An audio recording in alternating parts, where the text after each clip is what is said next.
Hello everyone and welcome to today's Cast on the Fly. My name is Cassandra Vaynerchuk and I'm here in the bungalow hiding from the government.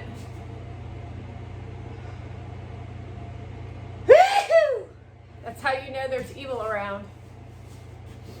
What do you say when someone sneezes? You say bless you. That's my podcast. It's like a lesson that needs to be remembered and relearned from these children who no longer say bless you. We're talking today about painting a narrative and the fact that painting a narrative is something that I coined the term of on one of my podcasts. And the interesting discussion around that is that the government started talking about painting a narrative on the news, which tells you that they are mind guiding you. Painting a narrative is like telling a fictional story to get you to think the way that they want you to think. Meaning they want you to think that the Ukraine are bad. They want you to think that Russia is bad, when Russia is actually not. Ukraine's bad for sure. They want you to think the Ukraine is good, excuse me. Painting a narrative in the way that the government is painting a narrative, this is because they're so low intelligence. They're very low intelligence, and you're just too trusting is the truth about all of it, okay? So painting a narrative is weaving lies in with truths. So it like, I'm trying to think of a way to, like, I'm not good at painting a narrative because I'm just very honest, but it's like telling you that they left, okay, this is a good one. They left the Afghani equipment because it wasn't financially going to affect us, or it wasn't really going to make too much of a difference to get our soldiers out with the equipment, right? Okay, so that's a form of it. But the narrative is that it was billions of dollars, it was done inappropriately, too quickly, unprofessionally, and now you've left billions of dollars worth of equipment in Afghanistan for the Taliban, who's running the country, to now start a world war. Now what I just said is facts. However, they painted a narrative that it was no big deal.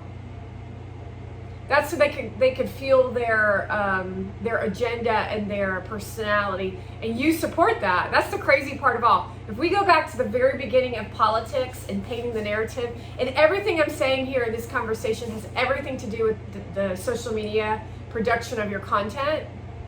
You just have to open your mind and start thinking. See, the good people won't paint narratives. The good people will just tell you facts and give you their side of the story, which is with integrity, ethics, morals, and values. Versus trying to get something from you, because if you were an honest, integral person, people would want to pay you for a service. Although the mind manipulation of what the narrative that's been created in this mass chaos of society is, I don't want to pay for shit, you're going to pay me. Why are we paying you, Charlie D'Amelio? Why are you even wealthy? That's what I want to know. Why is Dixie D'Amelio a singer? She can't sing. That's called painting a narrative. Why are you on Dancing with the Stars? What is inspirational about we all knew that you were going to win in the beginning?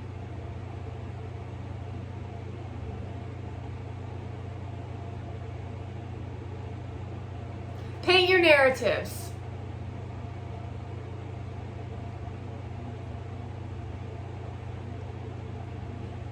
The narrator of a story is what? What's a narrator of a story? Do you even know what that is in literature? when someone's narrating a story. They're talking and telling the story.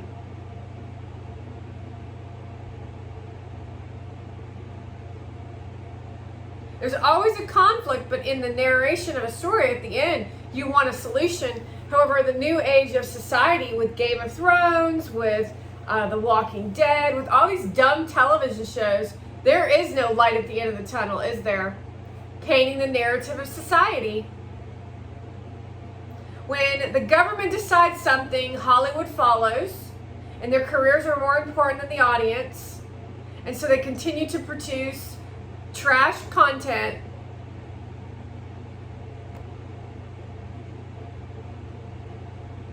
with no light in sight. So we have millions of people who are fans of The Walking Dead, if you're still watching it.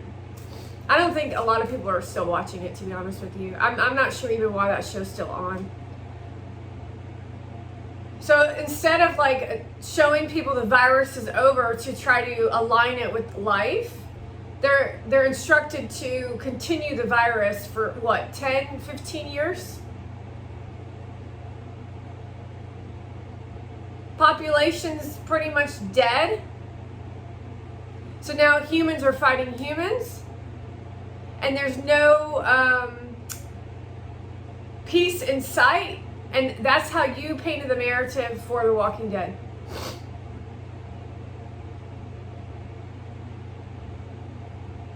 Instead of trying to bring peace into a television show that now escalated people's minds into acting like people on The Walking Dead, on the internet, even on the internet and in real life, to the point where they are not doing anything more than they did in the first season, which tells us that you all don't evolve as people. And neither have any of these people watching it. Same thing with Grey's Anatomy. Paint that narrative. They got so mad at Patrick Dempsey, a famous, loving character everyone loved, because Sandra Rhimes, whatever the hell her name is, got pissed off at Patrick Dempsey because he said something about the show that he didn't appreciate. And so what she did was she killed him off.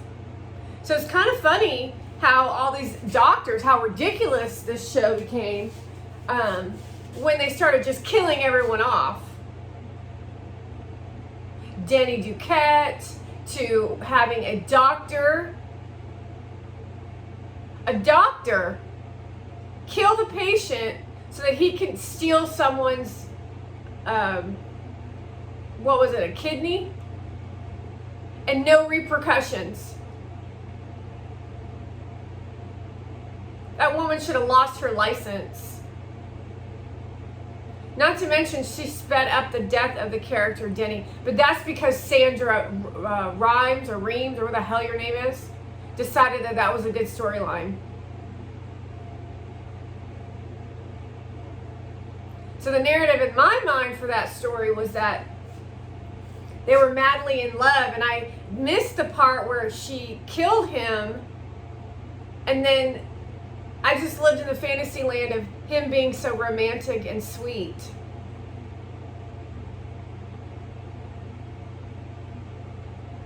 And then all she did in the show was bitch and complain about getting in surgeries and shit.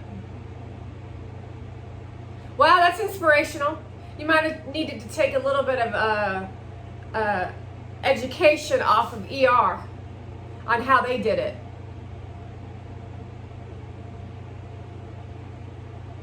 Then we got Game of Thrones, where everyone cried during the Red Wedding, which was a sign for you as Americans to show you what the New World Order was up to.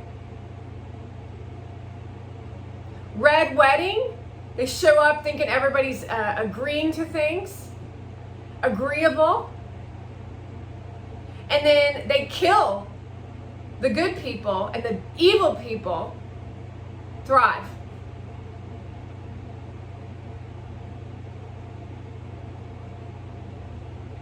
And now look at where we're at. They had the character who's the lead turn into a psycho bitch.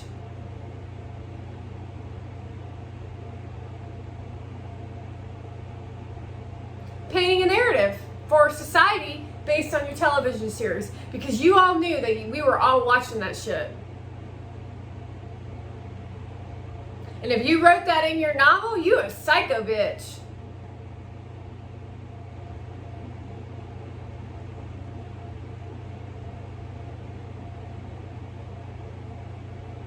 Killing off the best characters.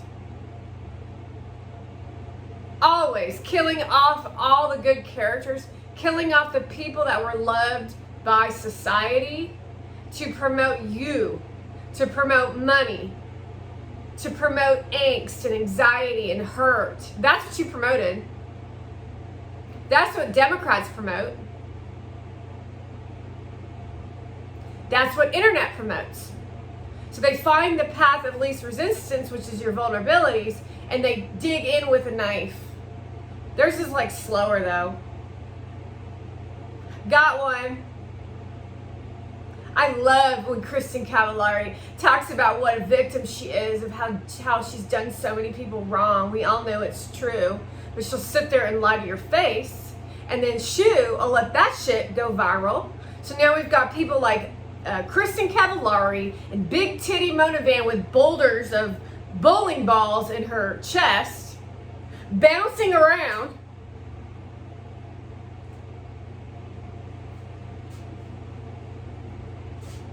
Then she's in a damn baby outfit promoting child pornography. While you say, okay, that's cool. Baby outfit, prostitute outfit, horrific wedding dress.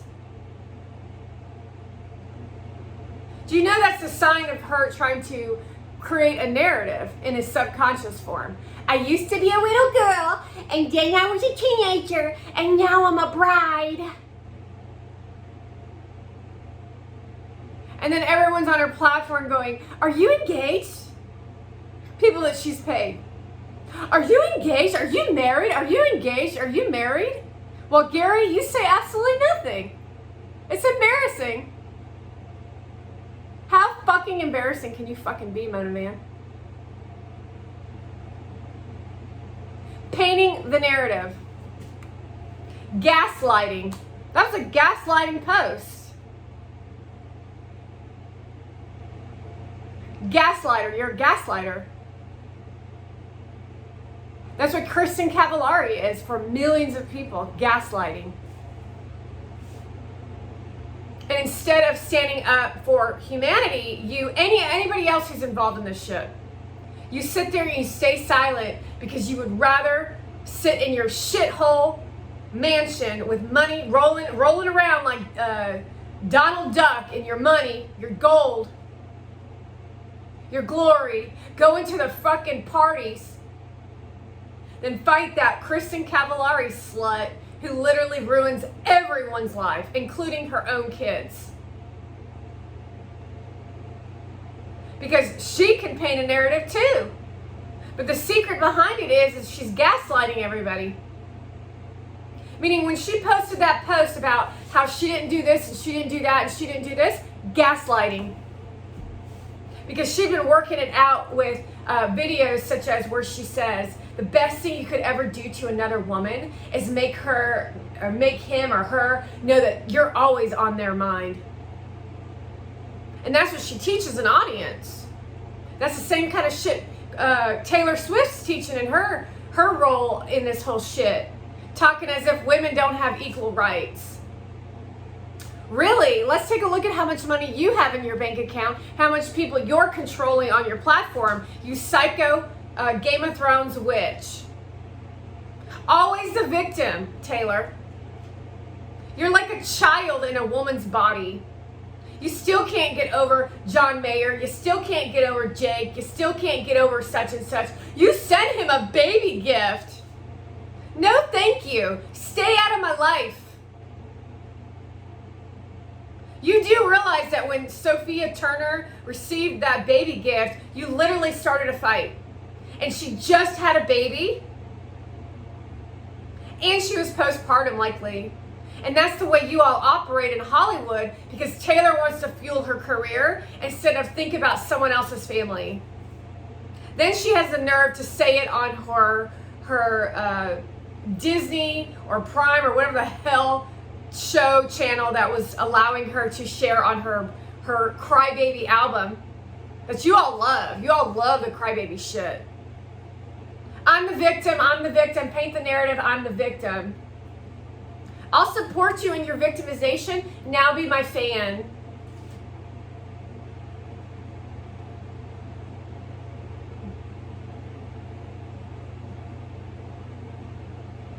Meanwhile, she uses the baby gift for a dig at him, a dig at her, a dig at the audience, because guess what? Now you're gossiping about the fact of who is it. She doesn't say the name, although Sophia Turner knows.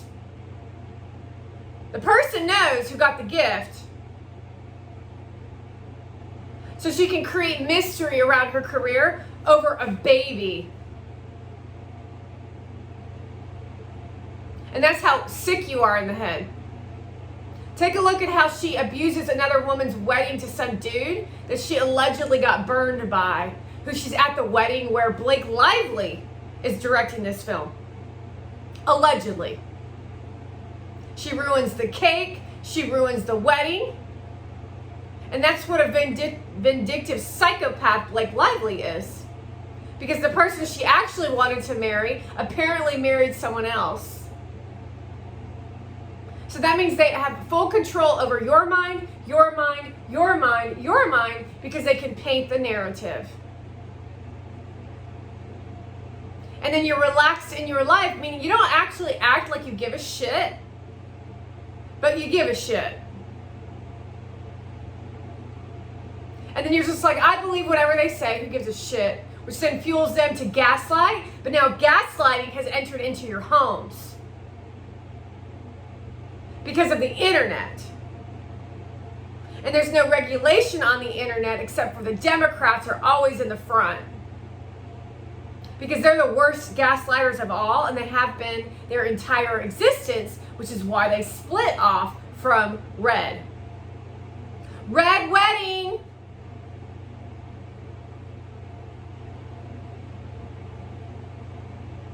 Obama era.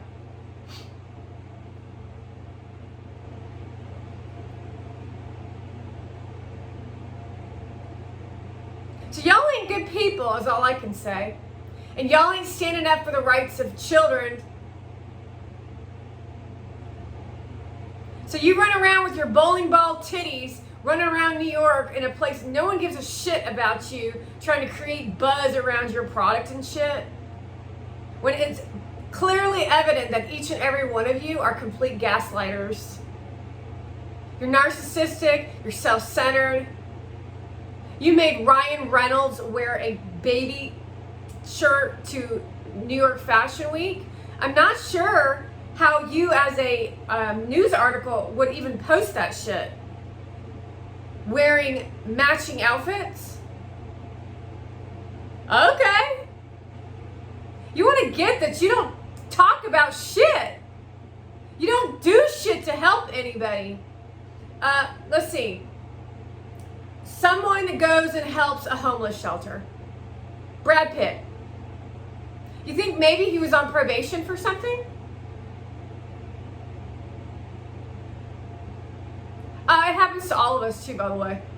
Although it's never happened to me. But a lot of people, especially men. He had a drinking problem that he admits about.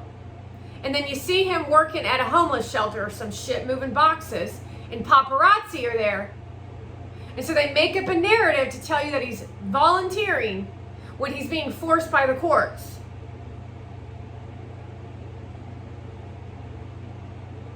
It's probably just some dumb thing of drunk driving or some shit. And Angelina Jolie wanted him to pay. So she called the judge and said, make him do community service at least. Because they get away with anything, including murder. Anything. They can do whatever they want, folks. If they don't like you, they can murder you. That goes for the government. That's what happened with Obama's chef. That's what happened to Hillary Clinton's chef. They don't have any emotions. They only have the desire to control you through the narratives. And if you do not follow suit to what they want, you will be terminated.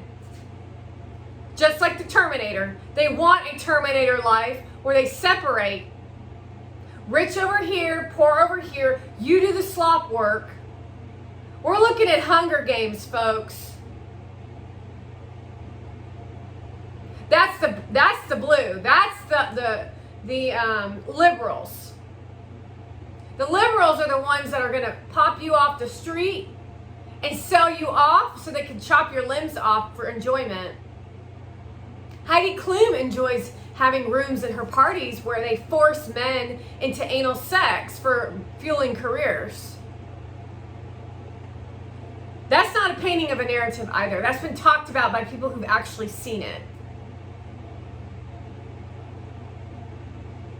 That's someone who went to a Bella Thorne party who wasn't allowed to bring her phone and they needed a blood drop.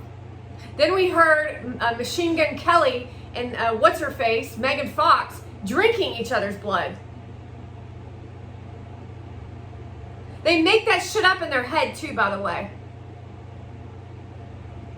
So it's like fueling seduction. Ooh. Get the wheels on that train going. Ooh, sexy. That's daring. No, it ain't. It's dumb. Painting a narrative looks the opposite too, saying that shit is dumb. You just think it's real, and then you get everybody else thinking it's real, then you keep it a secret, and then you fuel your career with it.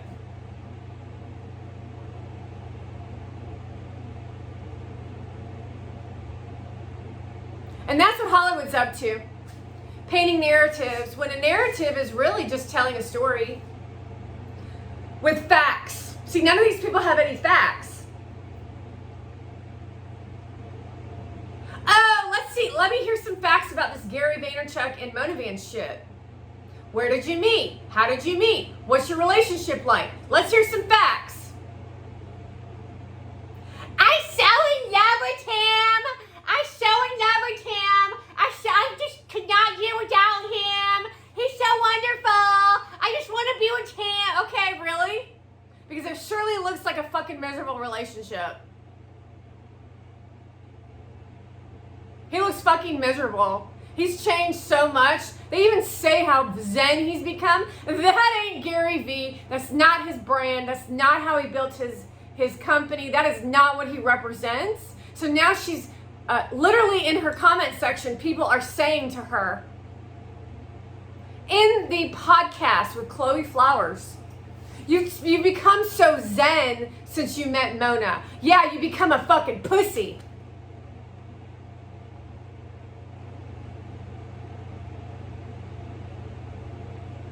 So you change in a way that isn't appropriate for the brand that you created.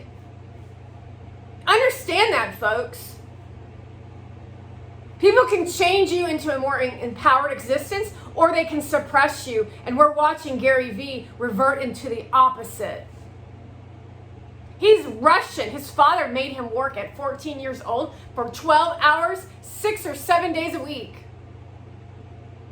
That is not someone who's zen. He made him, when he didn't want to go to work, he wanted to go to a party, his dad made him shovel pig shit. He says he doesn't meditate. But now he doesn't say that anymore because he doesn't want to offend his prostitute.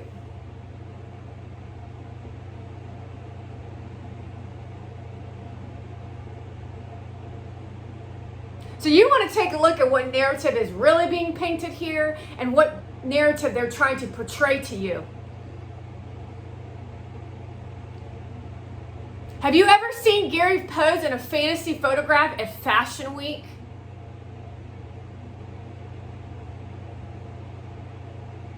Look at all her garbage content, and you tell me if that psycho slut ain't a fucking child. That's what narratives on the internet look like. While they hinder the growth and process of someone who likes to build businesses. And I'm talking big businesses. This little slut is just coattailing and riding the wave, has done absolutely nothing but take 5 o'clock baths. I take a bath at 5 o'clock, and here's why. Well, gee, thanks, Mona. Very great information. Thanks for telling us how you pour water in matcha and stir it around. Very educational. Now we know that you have diarrhea underwear. And that's your partner, Gary. How embarrassing. Go tell your fans and followers how to make matcha tea. How did you even decide that you wanted to be educated by this slut? Oh, because she paid for it. See, those are facts. That's not a narrative, that's a fact. How do you know this? It's because she'll have a video, she'll have 97 views, and she'll have 97 likes. The bot accounts. This whole shit is corrupt. Narration of a story is corrupt. The government is corrupt, and yes, it does directly affect you, but you better stop blaming them and start taking action, which is all the messages Gary Vaynerchuk talks to y'all about. I talked to you about Nelson Mandela, who they painted a narrative on him, which is exactly what they're doing to Donald Trump, and they put his ass in jail for believing in civil rights, for believing in human life. And then he became president because he didn't let the walls of the bungalow or the jail cell stop him from speaking not his truth, God's truth, which is the truth. Meanwhile, y'all all partying, want to get your groove on when you're nothing but empty shells. You don't know shit about shit, nor did you listen to stop and think about anything Gary Vaynerchuk has said, except for watching manipulation with Monavand and her bowling ball titties as they look like round basketballs that she thinks is attractive, that you all were shocked by. That's what she tries to do to get your dicks hard, to make women jealous.